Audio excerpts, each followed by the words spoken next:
तो शुरू करते हैं भाई। हम लॉ ऑफ लर्निंग पे बात कर रहे थे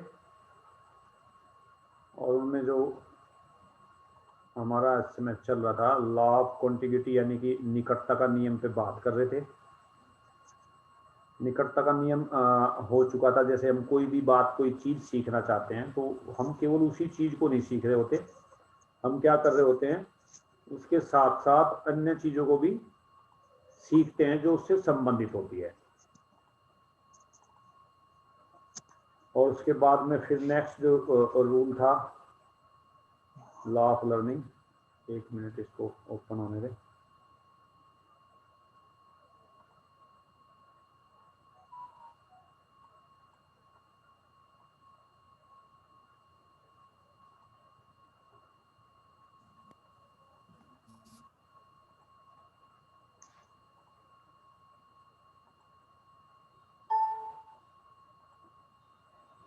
ये यहां तक हमने बात कर चुके थे कि बहु प्रतिक्रिया का नियम,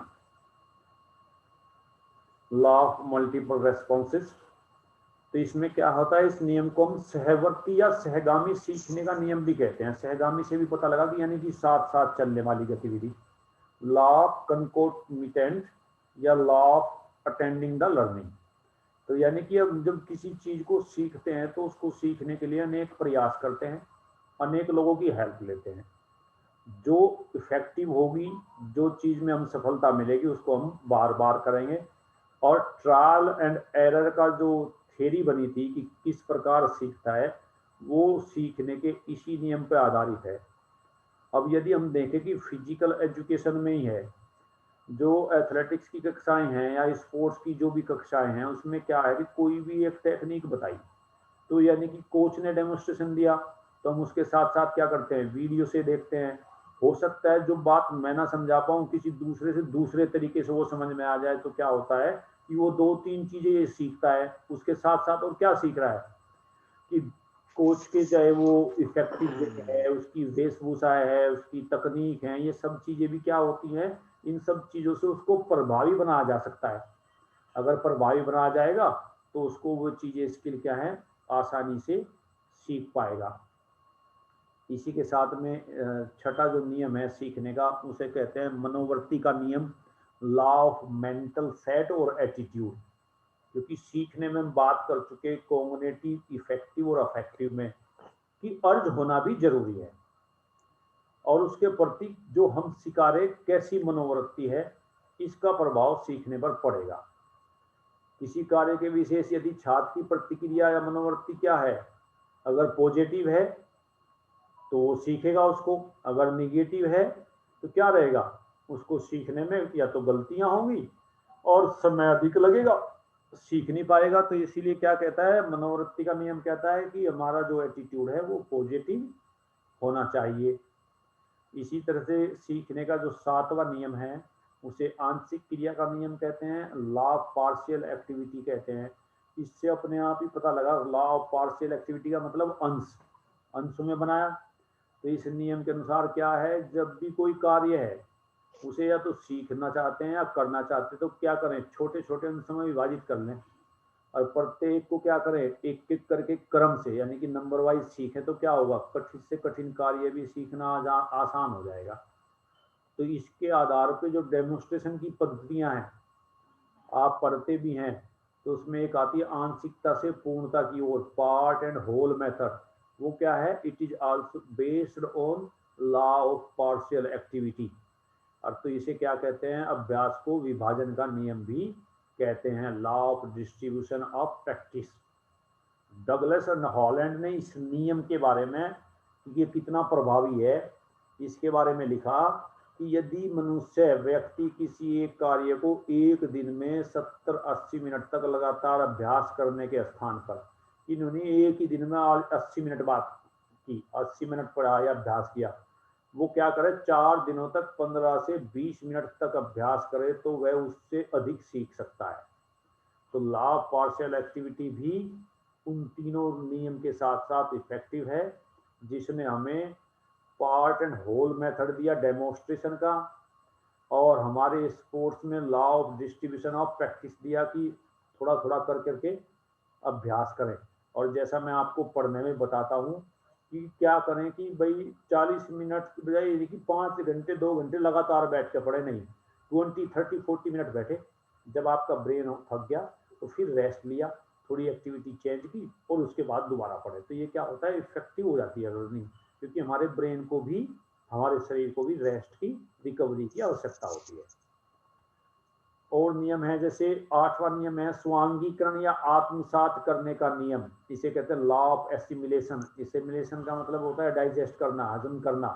और एनालॉजी, तो ये क्या है, नवीन सीखा गया कार्य पूर्व ज्ञान के साथ सम्मिलित होकर अस्थायी ज्ञान का भाग बन जाता है।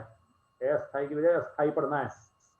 मस्तिष्क द्वारा ग्रहण करने को ही आत्मसात करना कहते हैं।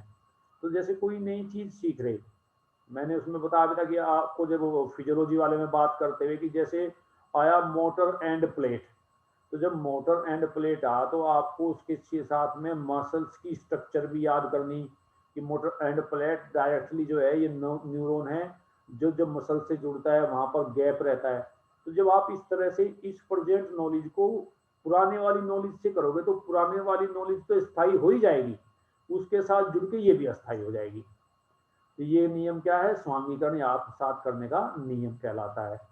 इसी के साथ में क्या है, नियम है लॉ ऑफ एसोसिएटिव शिफ्टिंग, अर्थात जो ट्रांसफर ऑफ ट्रेनिंग नहीं पढ़ते हम, ये क्या है, वो नियम इसी नियम के आधार पे है। ट्रांसफर ऑफ ट्रेनिंग आया कि पहले की गई किसी गतिविधि की भविष्य में पुनरावृत्ति की जाती है।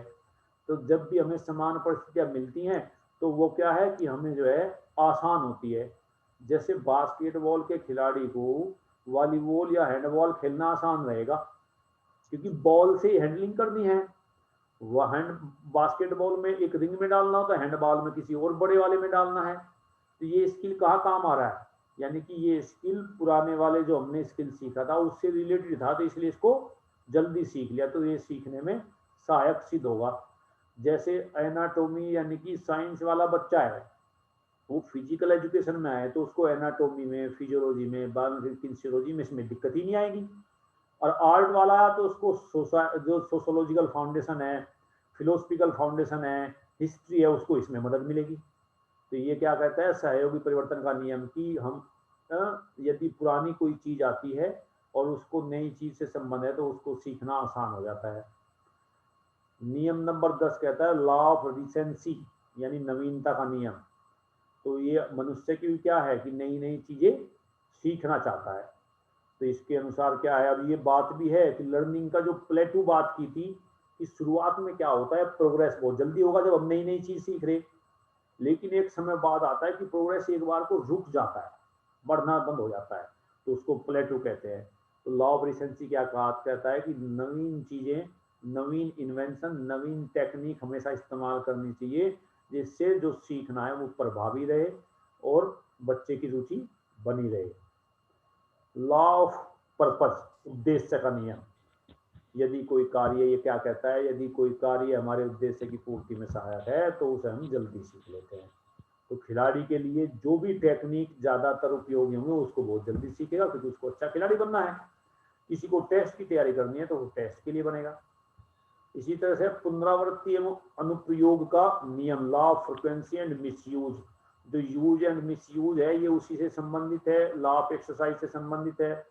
लेकिन इसमें ये क्या कह रहे हैं कि जो फ्रिक्वेंसी हैं, जिन कार्यों की फ्रिक्वेंसी ज्यादा होंगी, हमारे जीवन में गतिविधि होंगी, अनुवृत्तियां ज्यादा होंगी, हमें जरूरत ज्यादा होंगी, उन्हें क्या करेगा, मनुष्य सीख लेगा। और यदि उस सीखे हुए अभ्यास का हमने अभ्यास ना किया तो फिर क्या होगा, वो चीजें, वो स्किल, वो लर्निंग क्या होगी, कमजोर होती चली जाएंगी, दुर्बल होती चली जाएंगी और फिर हमें मनुष्य भूल जाएगा।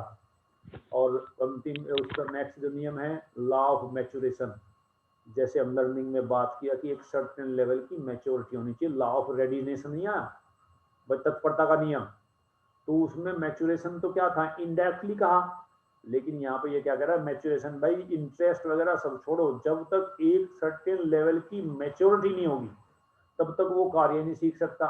हम छोटे बच्चे को कह लेंगे बॉक्सिंग सीख ले, वेट लिफ्टिंग सीख ले, तो ये क्या है, गलत है। छोटे बच्चों को कि अलजेब्रा सीख लो, तो ये चीजें गलत है। उसकी एक सर्टेन लेवल की मैच्योरिटी होना जरूरी है, तभी वो जो है सीखना अच्छा हो पाएगा। इसी तरह से लॉ ऑफ फर्स्ट इफेक्ट, वो नहीं होते कि first impression is last impression, यानी कि ये कोट वहीं से आई है, लॉ ऑफ इंप्रेशन से, लॉ ऑफ इफेक्ट से, कि भाई जो कार्य हम सीख रहे हैं उसका पहला शुरुआती प्रभाव कैसा रहा हमारे छात्र के मन पे या खेलने वाले के मन पे, तो उसका बहुत ज्यादा महत्व है।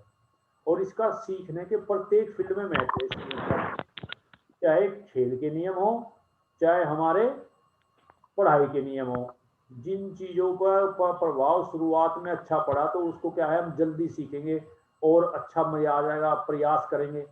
और अगर इफेक्ट बुरा रहा तो बहुत बुरा है। तो इसीलिए क्या, फिजिकल एक्टिविटीज और स्पोर्ट्स का जो इन्वायरमेंट है वो इतना अच्छा बनी रहे।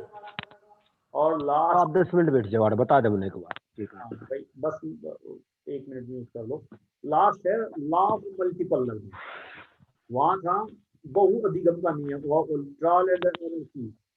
यहाँ पे क्या है, ये बहु अधिगम, यानी कि बहुत सारी चीजें। रायबर्ग ने क्या कहा, विकास बंद रखते हुए रायबर्ग ने क्या कहा कि एक समय में केवल एक ही बात नहीं सीखते, हम बहुत सारी बातें सीख रहे होते हैं।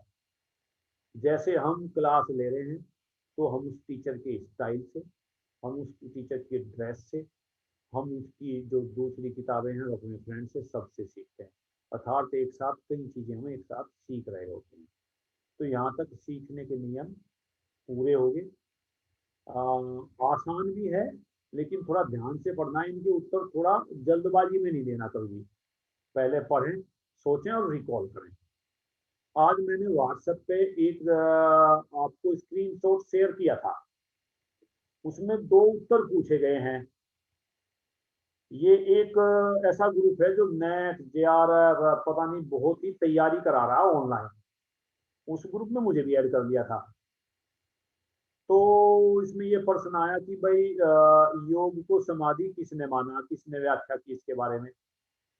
तो हमने सोचा भाई इसमें उत्तर देते, हमने पतंजलि को क्लिक किया, लेकिन हमारा तो आंसर ही गलत निकल गया। उसमें जो है उनके अनुसार कौन है, वेद व्यास।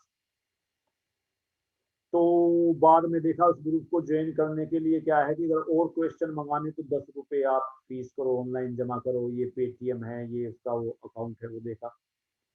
जबकि सीधी सीधी सी बात है, वेद व्यास जी ने महाभारत के रचयिता हैं, वाल्मीकि जी रामायण के रचयिता हैं, ये सब बच्चा बच्चा जानता है हमारे देश का।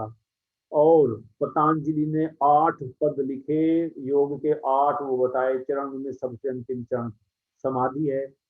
लेकिन ऐसे लोग भी ऑनलाइन तैयारी कर रहे हैं। आप भी हो सकता है जैसे चंद्रशेखर था, वो उस ग्रुप को जानता है, वो भी ग्रुप करा रहे हैं। तो मेरे सामने मुझे आश्चर्य क्या है, मैं उनकी आलोचना नहीं कर रहा है। मुझे अभी शेयरिंग रोक देनी चाहिए, 1 सेकंड में इसको रिकॉर्डिंग स्टॉप कर दूं, उसके बाद बात रख लेंगे। स्टॉप कर देते हैं रिकॉर्डिंग, सॉरी। ये